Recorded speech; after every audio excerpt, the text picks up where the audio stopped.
کچھ عزیزات کے سوالات ہیں عاشوراء کے روزے کے متعلق۔ سوال یہ ہے کہ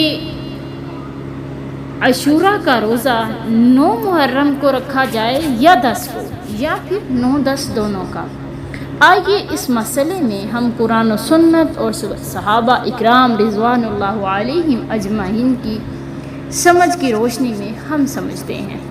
سب سے پہلے ہم بات کریں گے کہ عاشوراء کے روزے کی اصل کیا ہے، اس کی حقیقت کیا ہے۔ صحیح بخاری اور صحیح مسلم میں حضرت عبداللہ بن عباس رضی اللہ تعالی عنہما بیان کرتے ہیں کہ نبی صلی اللہ علیہ وسلم جب مدینہ میں تشریف لائے تو آپ نے یہود کو دیکھا کہ عاشوراء کا روزہ رکھتے ہیں۔ آپ نے فرمایا یہ کیا چیز ہے؟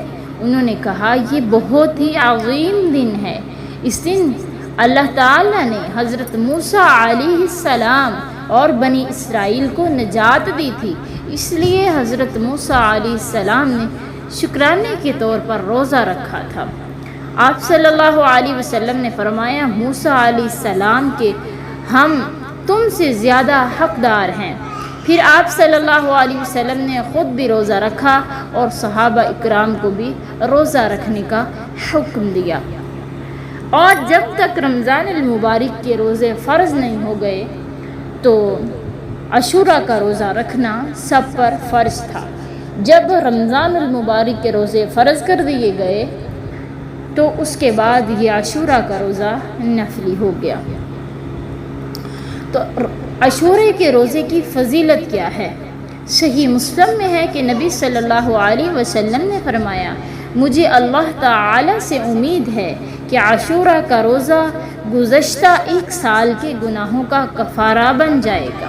یہ صحیح مسلم کی روایت ہے، یعنی کہ 10 محرم کا روزہ ایک عظیم عبادت ہے جس کی بہت زیادہ فضیلت بیان ہوتی ہے کہ گزشتہ 1 سال کے گناہوں کا کفارہ بن جاتا ہے یہ روزہ رکھنا، سبحان اللہ۔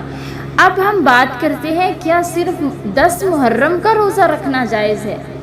جی ہاں، صرف 10 محرم کا روزہ رکھنا جائز اور درست ہے، کیونکہ احادیث میں عاشوراء یعنی 10 محرم کے روزے کی فضیلت آئی ہے۔ البتہ علماء نے فرمایا ہے کہ 10 محرم پر اکتفا کرنے کی بجائے اس کے ساتھ ایک دن اور ملا لیا جائے تو زیادہ بہتر اور زیادہ سنت کے قریب ہے۔ اب ہم باتیں ہیں کہ پھر 9 محرم کا روزہ کیوں رکھا جائے۔ حدیث ہے صحیح مسلم کی کہ حضرت عبداللہ بن عباس رضی اللہ تعالیٰ عنہ بیان کرتے ہیں جب نبی صلی اللہ علیہ وسلم نے عاشوراء کا روزہ رکھا اور اس کا حکم دیا تو صحابہ اکرام نے عرض کی یا رسول اللہ یہ دن تو یہودیوں اور عیسائیوں کا بھی تعظیم کا دن ہے، اس دن کی تو یہودی اور عیسائی بھی تعظیم کرتے ہیں۔ آپ صلی اللہ علیہ وسلم نے فرمایا، صحیح مسلم کی حدیث ہے کہ اگر میں آئندہ سال زندہ رہا تو 9 محرم کا بھی روزہ ضرور رکھوں گا، لیکن آئندہ سال آنے سے پہلے ہی نبی صلی اللہ علیہ وسلم کا وصال ہو گیا۔ اس حدیث سے علماء نے استدلال کیا ہے کہ نبی صلی اللہ علیہ وسلم کی خواہش اور ارادہ یہ تھا کہ مسلمانوں کی عبادت یہود سے ممتاز ہو، اس لیے نبی صلی اللہ علیہ وسلم نے 9 اور 10 محرم دونوں کا روزہ رکھنے کے بارے میں حکم دیا، یا پھر آپ صلی اللہ علیہ وسلم نے کہا کہ خواہش کا اظہار کیا۔ اصل طریقہ کیا ہے؟ اب علماء نے احادیث کو جمع کرتے ہوئے درج ذیل مراتب بیان کیے ہیں کہ سب سے افضل روزہ کیا ہے؟ 9-10 کا روزہ ہے۔ کچھ کہتے ہیں 9, 10 اور 11 محرم یعنی 3 روزے رکھنا۔ اس کے بعد دوسرا مرتبہ ہے کہ 9 اور 10 محرم کا روزہ۔ یہی طریقہ سب سے زیادہ مشہور اور راجح ہے۔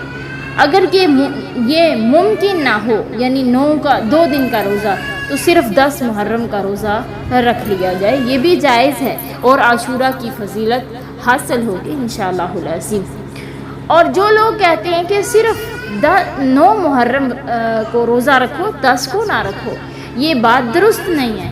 نبی صلی اللہ علیہ وسلم نے جس دن کا روزہ رکھا اور جس کی فضیلت بیان فرمائی ہے وہ عاشورہ یعنی 10 محرم کا روزہ ہے۔ 9 محرم کا روزہ اس کے ساتھ ملانے کے لیے ہے، اس کی جگہ لینے کے لیے نہیں ہے، لہٰذا صرف 9 محرم کا روزہ رکھ کر اور 10 محرم کو چھوڑ دینا یہ سنت کے مطابق نہیں ہے۔ تو خلاصہ یہ ہے کہ عاشورہ کا اصل روزہ 10 محرم کا ہے، اور 9 اور 10 محرم کا روزہ رکھنا افضل اور سنت کے زیادہ قریب تر ہے۔ اور اگر 9 محرم کو روزہ رکھیں اور 10 کا روزہ نہ رکھیں تو یہ درست نہیں ہے۔ تو یہ بات آپ کو پسند آئی ہو تو دوسروں کے ساتھ لازمی شیئر کریں کہ شاید کہ اس سے دوسروں کا بھلا ہو جائے، اور اگر ہماری وجہ سے کوئی نیکی کر لے گا تو روزہ رکھ لے گا یا اس کی اصلاح ہو جائے گی تو یہ عمل ہمارے لیے صدقہ جاریہ بن جائے گا۔